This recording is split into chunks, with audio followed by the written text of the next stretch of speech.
Hello friends, I hope you and your families are doing good. My name is Priyanka Purohit. I am a CA final student. I have cleared my one group. Today we are going to learn a small but an important topic from CA final SFM chapter Forex, that is currency futures. So let's start it. How to compute receipts using currency futures. In all, we will have to see 5 steps. In case of an exporter, the first step will be to compute the number of contracts needed to cover the amount of receivable.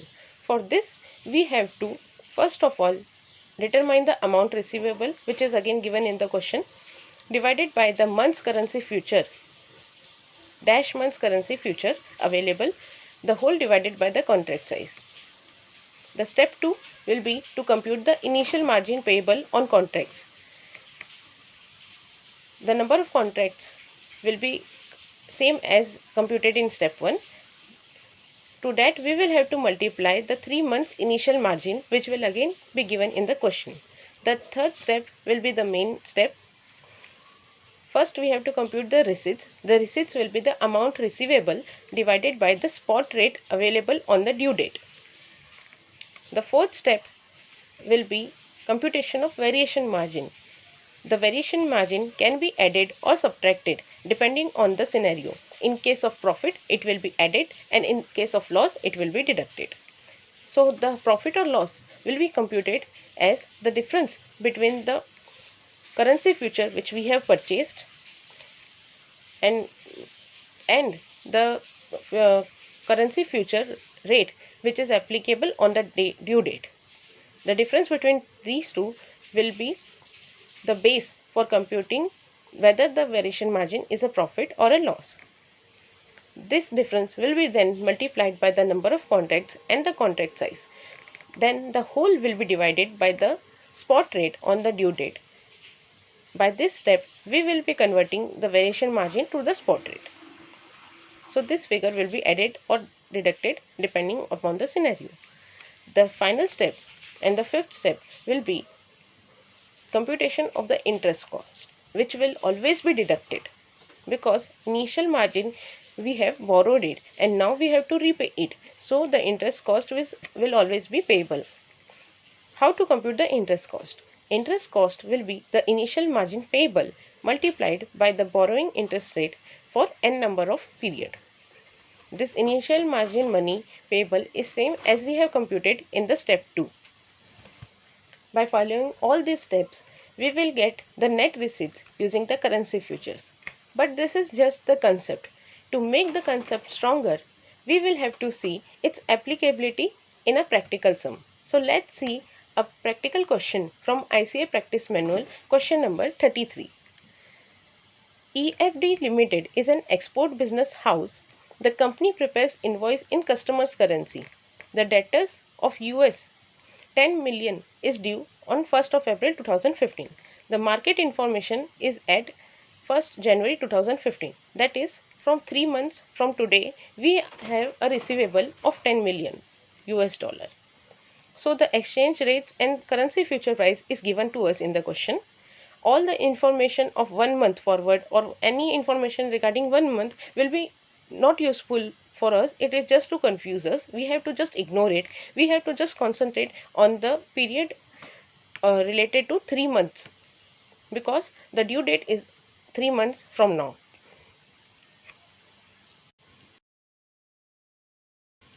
So now, first of all, we have to look. The spot rates are given. 3 month forward is given. Similarly, for currency futures, the contract size is given and the 3 months currency future price is given. Then initial margin money and interest rates are given. Again, we have to ignore the 1 month part. We have to just focus on the 3 month data. On 1st of April 2015, that is on the due date, the spot rate are given and also the currency future rate is given. So we have to compute the best method, the most advantageous method for EFD using the forward contract, currency futures and not hedging the currency risk. We will only focus on the currency futures part, that is the second part. So let's start it. Receipts using currency futures. For this we have to follow the 5 steps which we have just learned. first step would be to compute the number of contracts. So how to compute the number of contracts? The amount receivable divided by the 3 months currency future and the contract size. So in this question, the current amount receivable is 10 million divided by the 3-month currency future. This 3-month currency future, which is 0.016118. We have divided it by this, and the whole will be divided by the contract size, that is 24816,975. We will get the number of contracts, which comes to 25 in this case. The next step would be to compute the initial margin money payable on contracts. For this, we have to multiply the number of contracts as computed in step 1, that will be multiplied by the initial margin money which is given in the question. In our case, it is 22,500. So here it is given initial margin payable, that is 25 contracts into 22,500, which makes it 5 lakhs rupees 5,62,500. Then we move on to the third step, which is an important step, the receipts. So amount receivable divided by the spot rate on due date, which is US 10 million divided by the spot rate. So spot rate will be this as on 1st April 2015, which is 0.16136. We will get the receipts. In this, we will have to perform the step 4, that is variation margin, which is to be added or deducted. So let's see what we have to do in this case.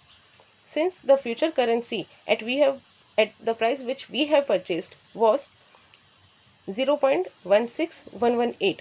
Now this price has increased to 0.016134. Since this price has increased, now the variation margin will be added in this particular case. So write it here that this variation margin will be added. We have to take the difference between the two. Then we have to multiply it with the number of contracts and the contract size. So the number of contracts is 25 and we have to multiply it with the contract size. Now the whole will be divided by the spot rate on the due date to get the amount as on 1st April 2015. So the spot rate was 0.01636. We will get the variation margin. Now the final step will be to deduct the interest cost, which will be computed by as initial margin money payable as computed in step 2 multiplied by the borrowing interest for the n number of period. So here it is for 3 months. So we have to consider the 3 months data only. 7% is for per annum. So we have to consider the interest only for the 3 months. So the initial margin money, which is as computed in the step 2, 5,62,500 will be multiplied by 7% for 3 months. This will give us the interest figure. This figure is to be minus. This figure is to be subtracted always. So the final receipts will be 619,732,276 plus 615,195 minus 9844, which gives us the net receipts of 620,337,672. I hope this concept is understood by you and is helpful to you. I thank Arihant sir for giving us students this opportunity to help each other to learn the concepts